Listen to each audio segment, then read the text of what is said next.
I am the tofu golem. Please enjoy the video. Start with the right chicken pieces for the best results. 8 pieces of bone-in, skin-on chicken, like thighs and drumsticks, are ideal. Next, create a flavorful buttermilk marinade using 1 cup of buttermilk and 1 tablespoon of your favorite hot sauce.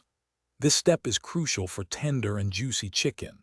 Allow the chicken to marinate for a minimum of 4 hours, or even better, let it soak overnight in the refrigerator to maximize flavor. Now let's prepare the crispy coating. In a shallow dish, whisk together 2 cups of all-purpose flour with 2 teaspoons of salt and 1 teaspoon of freshly ground black pepper. For an extra layer of flavor, incorporate 1 teaspoon of paprika and 1/2 teaspoon of garlic powder. Carefully dredge each piece of marinated chicken in this seasoned flour, making sure it's completely coated on all sides for that perfect crunch. It's time to fry. Heat about 3 cups of vegetable oil in a sturdy, heavy-bottomed pot to a precise 350 degrees Fahrenheit.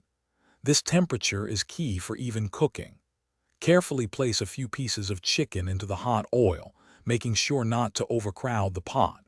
Fry each batch for approximately 6 to 8 minutes per side, until it's beautifully golden brown and cooked through. The internal temperature should reach 165 degrees Fahrenheit.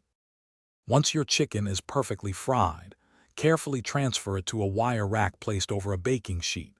This allows any excess oil to drain away, keeping your chicken wonderfully crispy. It's important to let the chicken rest for at least 5 minutes before serving. This step helps the juices redistribute, ensuring every bite is incredibly moist and flavorful.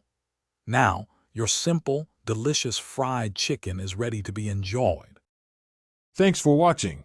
Consider subscribing if we helped you today.